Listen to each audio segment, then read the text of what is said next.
presentaciones a veces no tienen más función que darle la palabra y ir situando en un contexto al que va a oír y irnos situando todos en un clima de escucha. Pocos temas en torno a la Biblia han suscitado tanto interés como los descubrimientos de Qumran en el Mar Muerto. Las polémicas del principio, muchas veces unas polémicas apresuradas, incluso hasta peregrinas, hicieron que saltara al conocimiento del gran público este descubrimiento. Las polémicas continúan, los estudios evidentemente, ¿no? Quizás sin tanto esplendor mediático, pero ahora, años después, estamos en la fase de recoger los frutos del estudio serio. Ya están publicados todos los textos. Una grandísima multitud de estudios que nos hace valorar la importancia de aquellos descubrimientos y el posterior estudio para el conocimiento de la Biblia, del mundo judío y del mundo cristiano. Hoy tenemos el privilegio de escuchar a uno de los hombres que más saben del tema, porque ha dedicado prácticamente por completo su vida académica a este estudio. Mi abuela diría que es una eminencia, a mí me gustaba más aquello. Hoy dice que es un gurú. En cualquiera de las cuestiones, lo que sí está claro es alguien que para nosotros hoy representa un privilegio y un estímulo para estudiar, para escuchar con atención.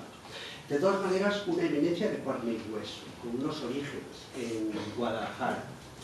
Estudió en el seminario de Sigüenza, Guadalajara, en la Universidad de Comillas, se especializó en Biblia en el Pontificio Instituto Bíblico de Roma, continuó sus estudios de posgrado en las universidades más prestigiosas y en la Universidad de Groningen se doctora, y no me aclaré yo mucho si por segunda vez, si en Comillas ya había un doctorado previo, pero en Groningen, y allí digamos que ya fija su sede de estudio y docente, porque allí ha sido catedrático en esta universidad y también en Lovaina.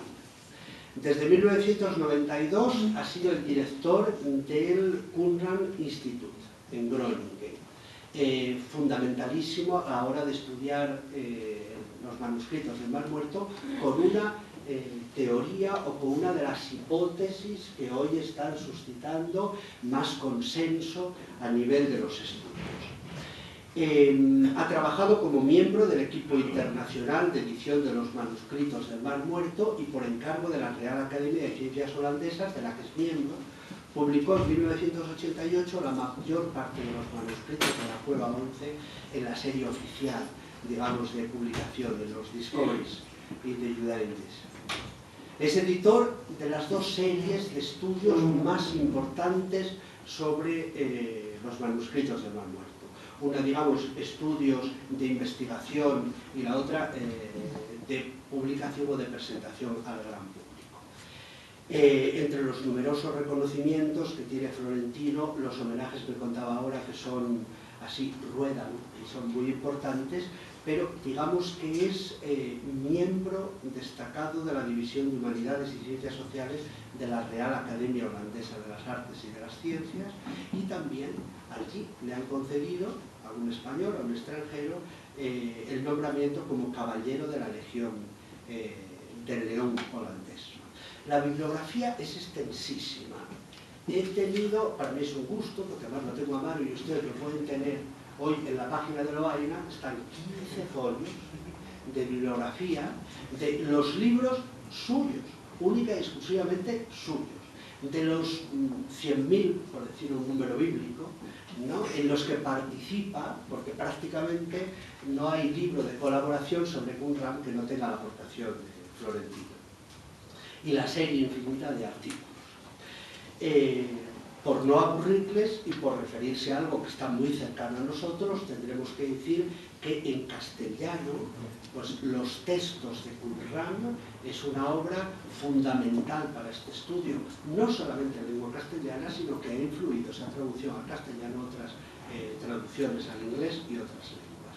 fue muy importante bueno, pues su aportación en el simposio que se hizo, el segundo simposio bíblico español, que fue sobre Qumran, y cuyas actas están recogidas, ¿no?, por Collado y Villar. Y, por ejemplo, también otro libro que es fundamental, lo estamos viendo, por ejemplo, aquí y en tantos sitios, el que con Julio Trebolle hicieron sobre los hombres de Qumran. La bibliografía la tienen ustedes a mano en internet y también aquí, pueden preguntar. Creo que lo fundamental es que lo escuchemos casi con actitud reverente, desde luego muy atenta, porque es fundamental escucharlo. Una suerte. Muchas gracias.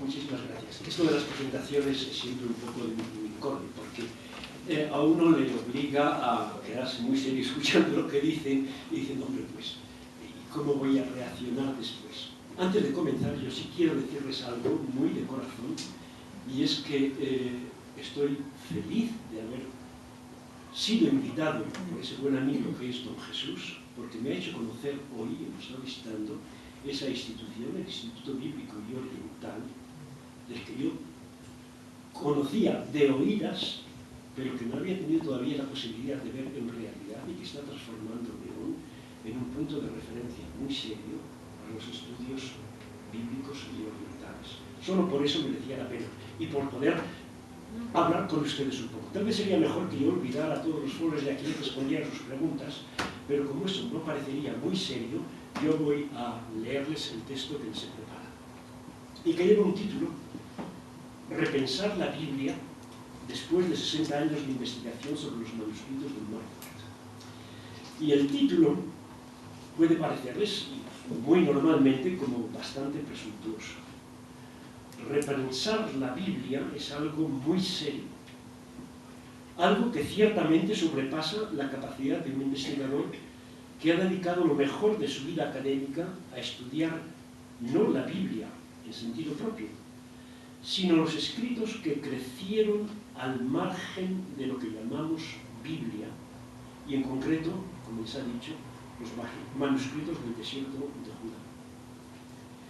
Como ustedes saben, entre estos manuscritos se encuentran copias de casi todos los libros que forman la Biblia hebrea, lo que nosotros llamamos el Antiguo Testamento, junto a otros muchos escritos semejantes, así como un cierto número de composiciones propias del grupo o de los grupos que los coleccionaron y escondieron en las cuevas del desierto para protegerlos.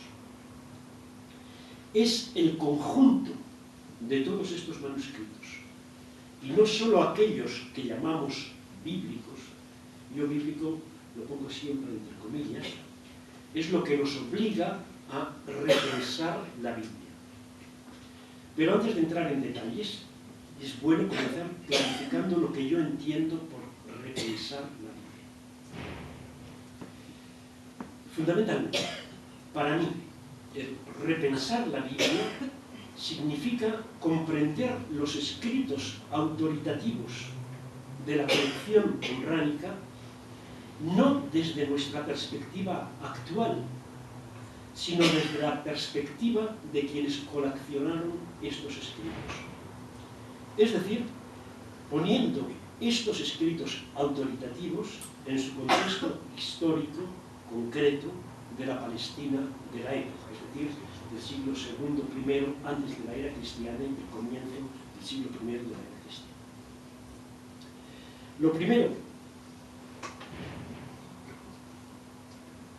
que 60 años de investigación sobre estos manuscritos nos han enseñado es que en el periodo histórico reflejado en la colección de manuscritos hallados en las distintas cuevas de los alrededores de Gilbert Qumran, lo que posteriormente será el texto bíblico, la Biblia, en el sentido moderno de la que nosotros hablamos, tanto sea la Biblia hebrea como la Biblia griega o el Antiguo Testamento cristiano, en cualquiera de sus múltiples formas, se hallaba aún en un proceso de formación,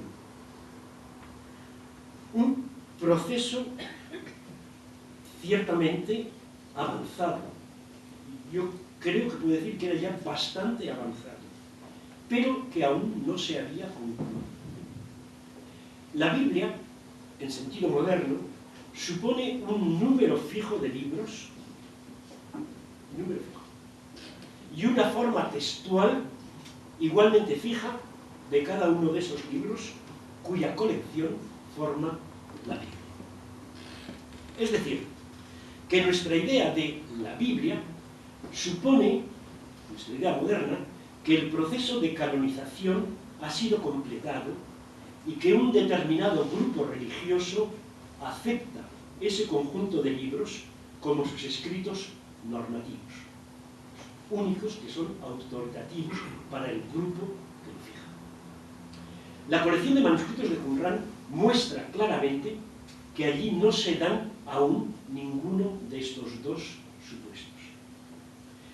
Esto aparece con toda claridad cuando se comparan los textos bíblicos de la colección de Qumran con los textos bíblicos de las otras colecciones de manuscritos hallados en otros lugares del desierto de Judá, como en las cuevas de Munabat o de Nahal-Heber, y que son posteriores de unos 50 años. Los de Qumran son todos anteriores al 68 del siglo I. Estos otros son anteriores al 130 del siglo II. En estas otras colecciones, el texto bíblico se halla ya cristalizado y es prácticamente, podemos decir, idéntico al texto de nuestras Biblias hebreas. Es decir, que entre los años 70, destrucción del Templo de Jerusalén, y 130, de la revuelta de Bar Kokhba contra los romanos, dentro del judaísmo palestino se ha completado el proceso de canonización que lleva a la formación de la Biblia hebrea en el sentido moderno, cosa que no ha sucedido aún al interior de la colección Qumran. En Qumran, a diferencia de las otras colecciones, encontramos muchos manuscritos bíblicos y en muchas formas diferentes, en formas textuales claramente distintas, en distintas ediciones o reescritas para formar nuevas composiciones, y todas ellas son usadas indiscriminadamente.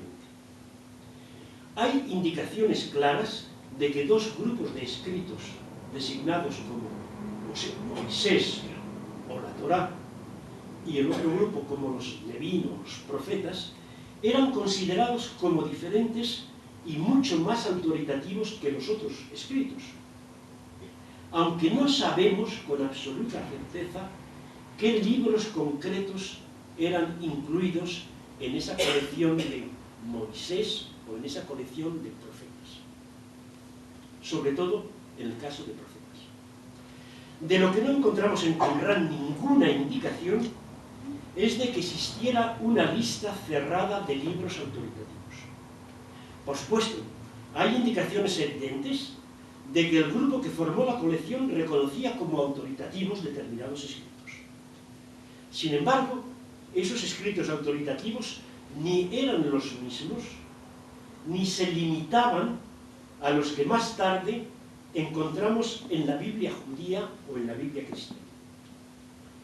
La pluralidad textual, experimentada no como un problema, sino como una riqueza y una posibilidad de interpretación, el empleo indiferente y simultáneo de distintas ediciones de una misma composición, la atribución de la misma autoridad a composiciones que posteriormente serán Biblia y a otras que no lo serán en absoluto, o que eran totalmente desconocidas hasta que el descubrimiento de estos manuscritos, nos prueban claramente que al interior de esta colección de manuscritos qumránicos nos hallamos en lo que un investigador de Jerusalén, Sebastián Talmón, llamaba la gran división.